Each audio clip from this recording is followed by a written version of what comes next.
अस्सलामुअलैकुम। ये देखें कैसे खाना खाएंगे आज। आओ।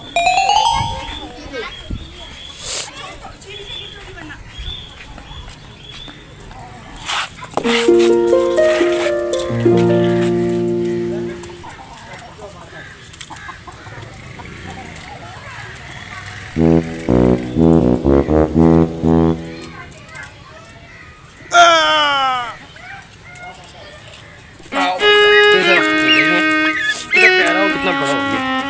हाँ काऊ काऊ इसके सिर पे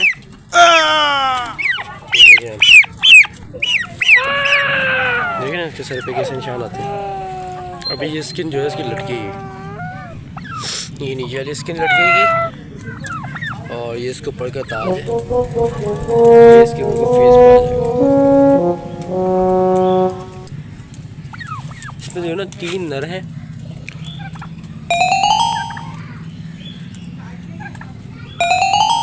वो 3 जो है वो फीमेल है। बैलेंस हो गया।